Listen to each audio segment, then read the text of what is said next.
Welcome to the channel, Optical Mechanic here. This video is going to be about the machining of a back plate for this magnetic chuck, which is going to fit onto the method. I have a lump of cast iron. This is 6-inch diameter by 40mm thick, and overall I'll need about 35mm thickness, so I've got plenty of thickness on there. And this magnetic chuck, as I say, it's going to be mounted to the method. My machine is a big bore method, so what I'm going to do in the back of this piece of cast iron here is I'm going to machine this interface, which is a location bore, and it also has the M40 2.5 by 2mm pitch thread in there.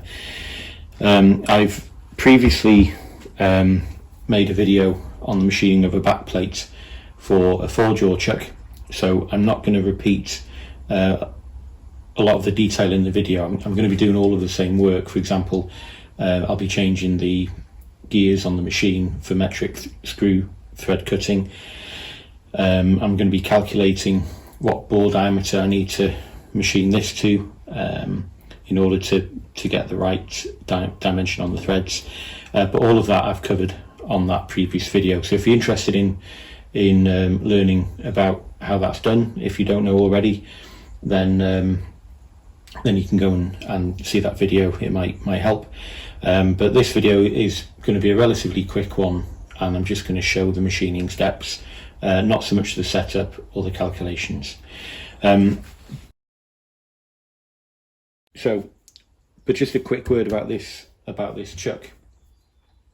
It's a magnetic chuck which I bought second hand, and it did come with a back plate which I couldn't use for any of my machines, so I discarded that.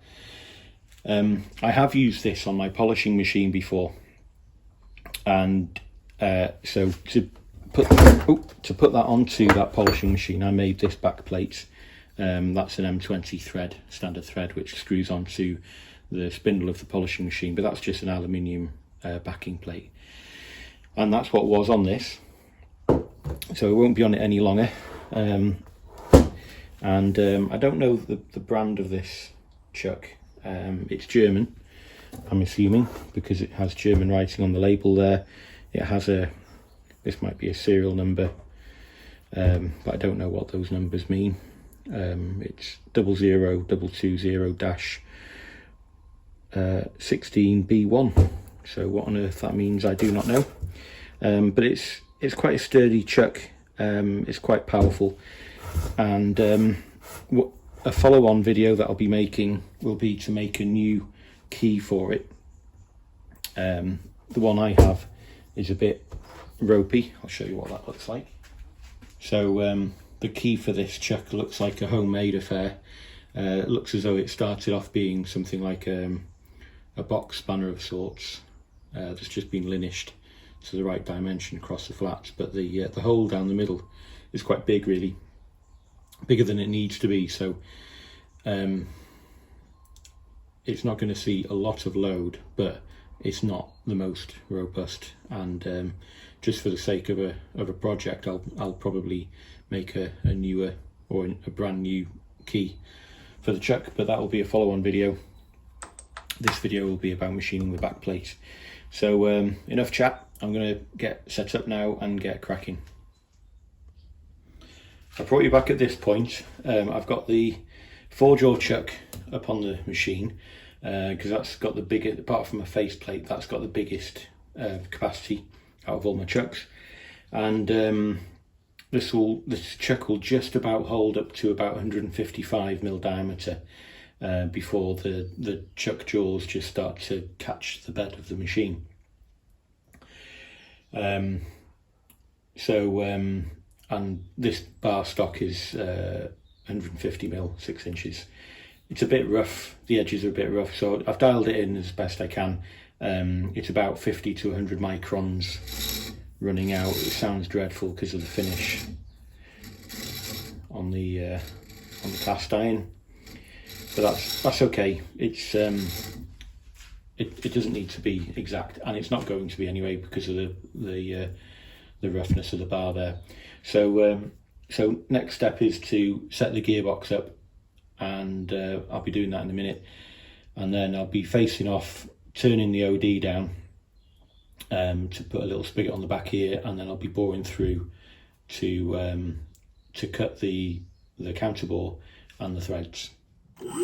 So I start off by facing off the bar stock, and because of the size of it, it's 150mm, so it's getting towards the limit of the size of parts that I can easily turn on the lathe, and that's because of a combination of the size of the tooling, the size of the tool post, and also because of the position of where I've got the tool post in relation to the cross slide.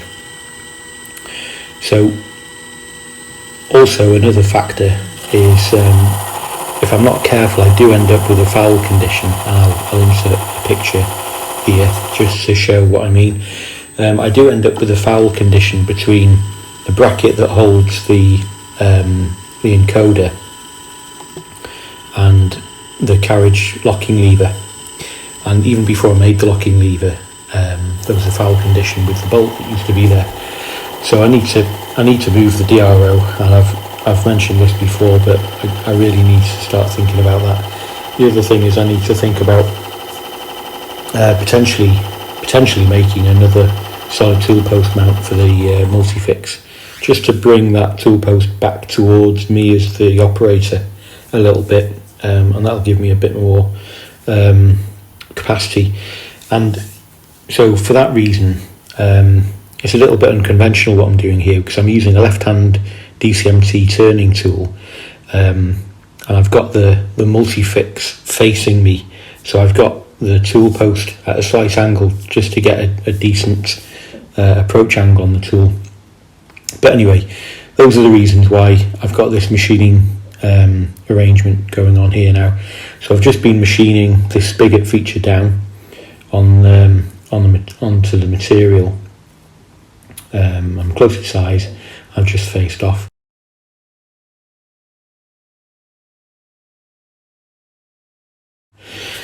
And I'm just putting a couple of decent sized chamfers on here now. This shot's not the best, I should have repositioned the camera, but I was so engrossed in what I was doing, I forgot about the camera, frankly. So just sensor drilling now. I'm about to pop a 5mm hole through it, which tends to be my favourite thing to do in terms of starting off with a pilot hole. I'm drilling that with the carriage. I'm really glad that I bought this drill chuck holder for the tool post. It means I can just put the machine into a feed and let it do the work.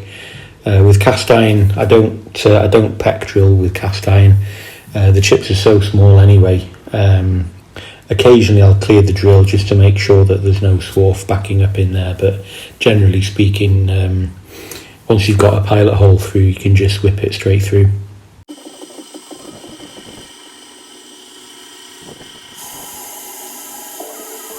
Here I've got my large boring bar on the go. I was a little bit lazy. I could have started off with my small 10mm boring bar, but I thought it's cast iron, it machines quite nicely, and it's nice and soft in the middle.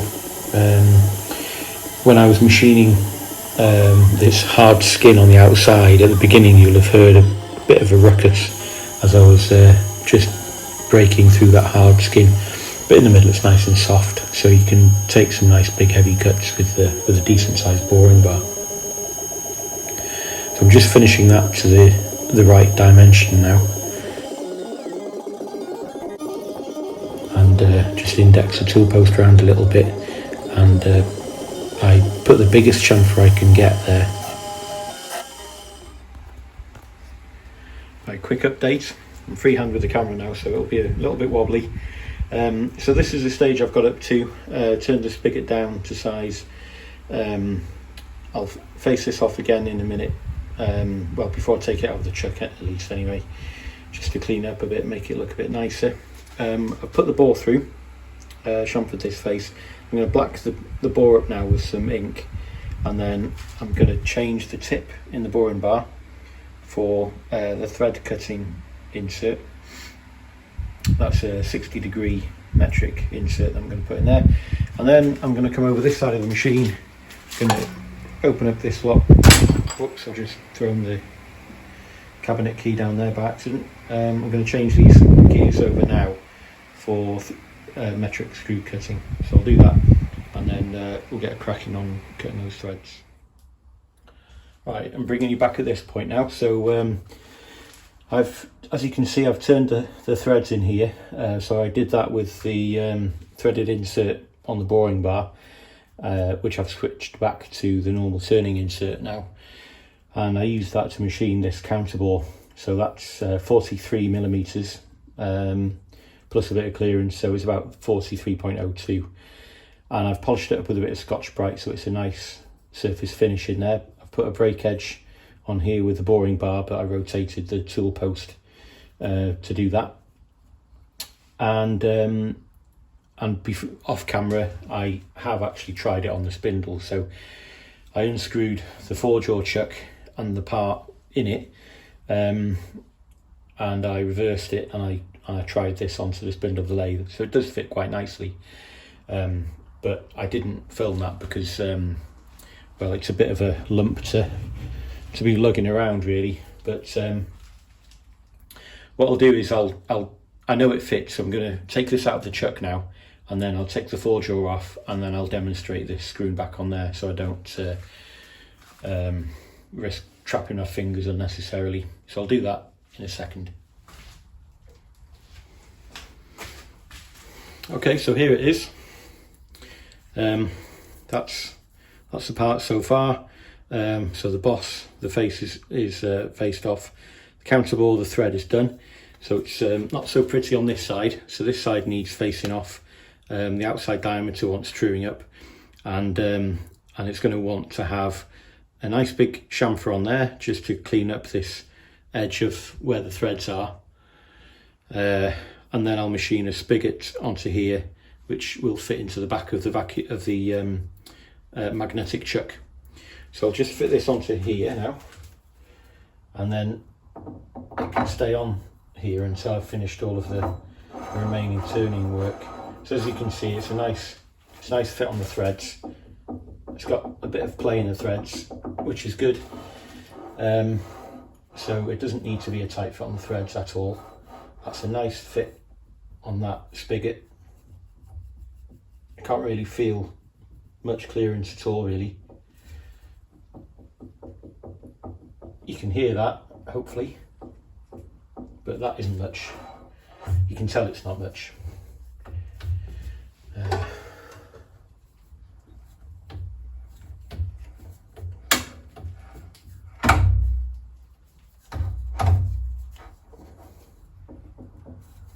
There we go. Okay. All right, so let's get on with those other ops now then. So I'll bring you back in a minute.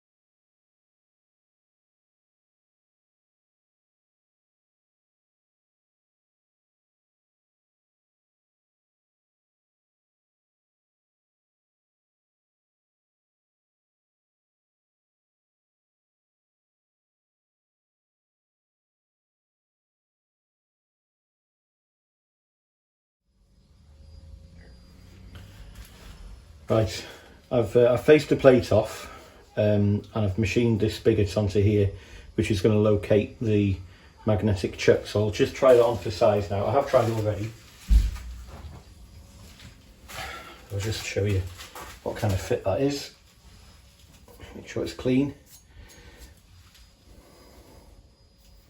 I just want it to drop on. I don't want it to rattle around, but I just want it to drop on nicely.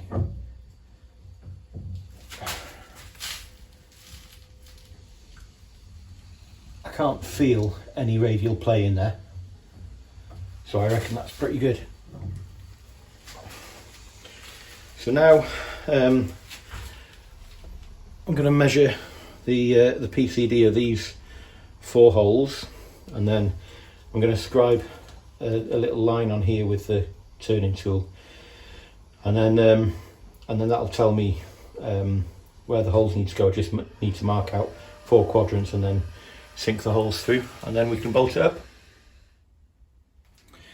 That's the back plate nearly finished now, so that's all the turning done really. So as I mentioned, spigot is machined on, it's all deburred now. I've given it a little polish with Scotch-Brite. I've broken this corner here with a Noga deburring tool while it was in the machine. So that's all ready to go now. Other than I just need to put 4 holes through. They're going to be clearance holes, and M8 clear, which will line up with the 4 holes in the back of this. Then I'll bolt it up, put it up on the machine and give it a test run. Okay, so I'm going to measure the pitch circle diameter of these 4 M8 screws here now. And I've just wound 2 M8 bolts in. There's a couple of ways that you can do this. One way is measuring the overall distance across the outside of the 2 bolts like that. Once you've got that dimension, make a note of what that is.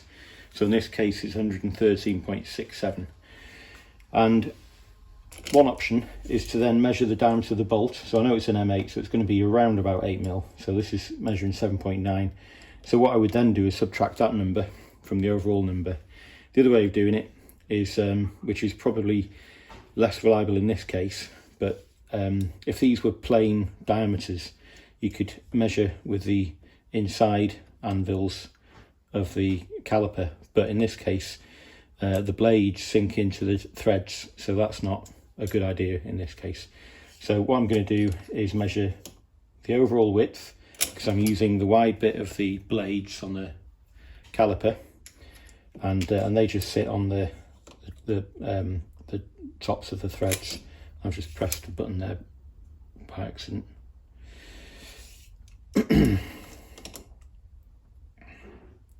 So I'm going to write these numbers down, I'm going to do a quick sum, and then that's going to be the diameter that I need to machine into the faceplate, just to give me a guide, and that's my method. Right, okay, so we'll put this together now. So I've shortened 4 bolts down, put the holes through on this back plate, and before I do that, let me just double check that the back of this is clean. Just looking for any high spots, any little burrs or anything that might be standing up.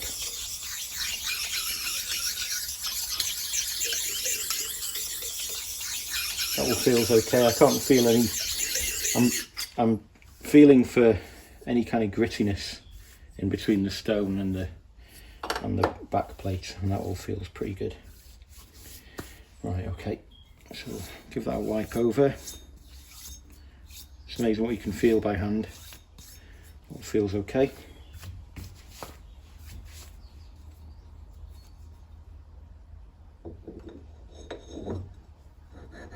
So that's into the counterbore at the back there. So I'll put some washers on with these bolts as well. I'm just going to start them all. It's good practice to put all the bolts in first before you start wazzing them down.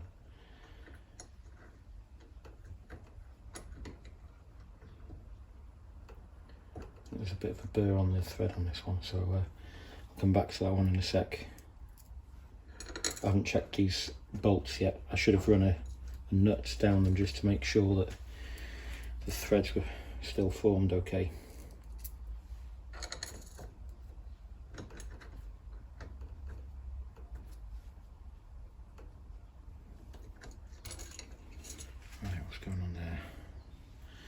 just looking to see if the thread's bent over a little bit, which it seems to be. So I'm just going to run a file through that. So I've got like it's like a blade type file. I've tried to find more of these, but I've never managed to find one. I'd rather have more than one, but so I'm just running the knife edge of this file just into the thread, just to remove any burr that might be there.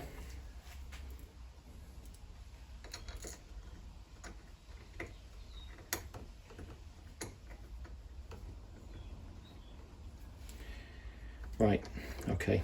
I'll tidy this thread up. It's still not going in. I'll tidy this thread up, and then I'll bring you back when I've got it fixed down, and we'll try it on the machine. Okay, so we've got the magnetic chuck up on the spindle of the machine now, and I've put 2 parallels on and a little workpiece here. It's just a piece of blackened mild steel, and I'm just going to face this off now just to demonstrate it working. But sometimes the reason for me putting the parallels on is just to give a bit more support to this part. So I've increased the surface area that's held under the magnet, just to give this a bit more stability. Some people can be quite nervous about machining parts on a magnetic chuck, and rightly so. So I'm not going to be machining fast. I'm not going to be taking a load of material off, but normally what I'd use this for is for machining shims that are quite thin. And there are other ways of doing this. You can double-sided tape them onto a faceplate, sacrificial faceplate that you true up each time. That's one way. And of course, if it's made from aluminium, there's no point in thinking about using a magnetic chuck anyway. But what I'm going to do is I'm just going to give this a little tap.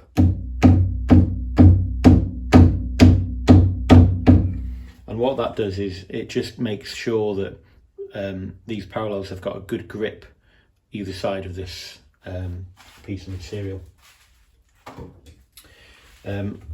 Give it a spin by hand to make sure that the parallels don't foul the bed, which they don't. So let's fire it up.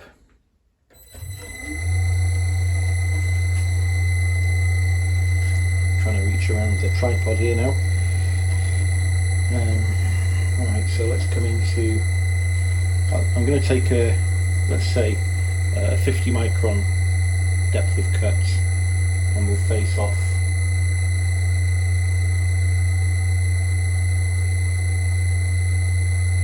just winding into 0. So there's 0.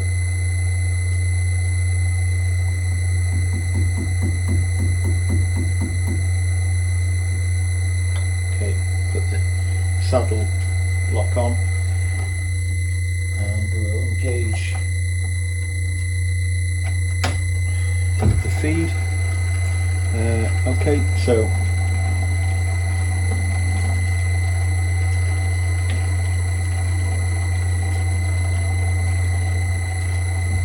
just see how far off I am. Okay, yeah, I'm not very far away from the part, so that's okay. So we'll start cutting in a second. It's going to be an intermittent cut, and generally I would arrange this so that it is an intermittent cut.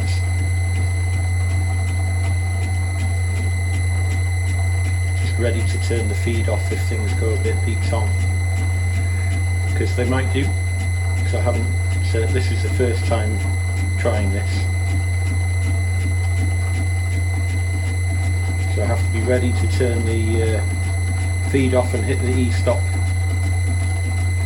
with ninja-like reflexes. Seems to be happy enough though.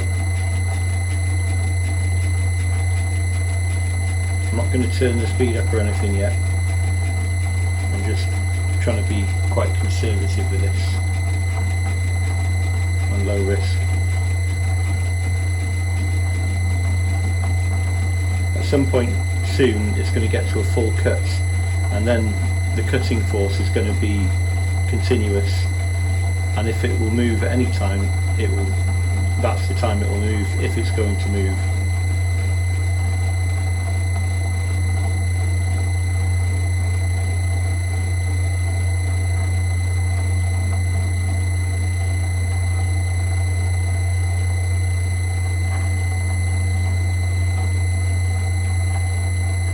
Okay, I'm not sure it's cutting anymore now because I don't think the piece is particularly parallel. So let's wind away and have a look. Let's see how we've done. Okay, so it's just cleaning up. It hasn't cleaned up all the way across, but that was a very light cut. It may not have actually been 50 microns everywhere on the parts because of the flatness error, but you get the picture. Let's put another cut on.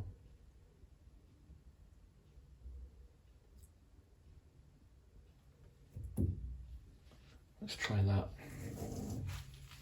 So that's a total of 0.1 now. Let me just wind in somewhere near.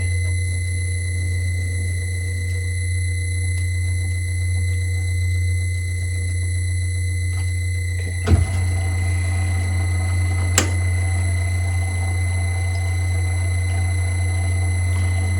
So it's going to start cutting in a second. There we go. So this is a slightly heavier cut.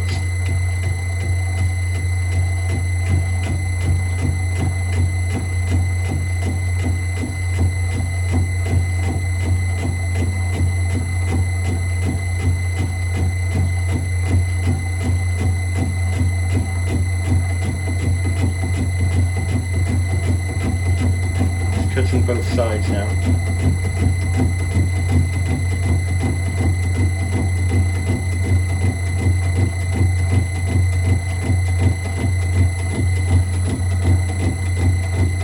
I think it sounds worse than it actually is.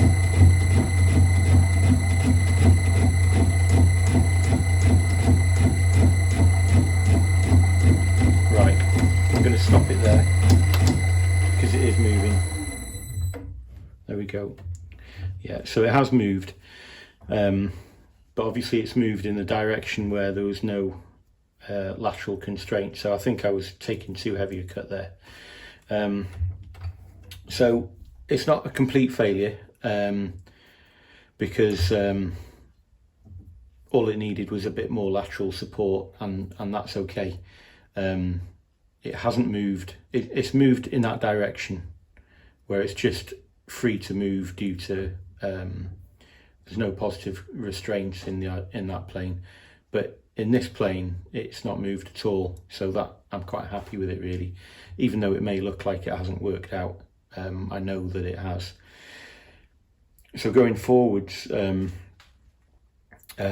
what I'll make for this is a little ring to go around the outside, and then any parts then will sit on the chuck and out to the edge of the ring that goes on the outside of the magnetic chuck.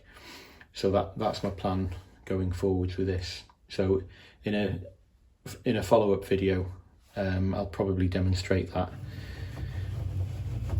a little bit later on. But for now, that's the conclusion of this video, and as I develop my use of this over time, I'll when I think I have something of interest to show, then I'll share that on a follow-up video. So thanks for watching, and I'll see you again soon. Bye for now.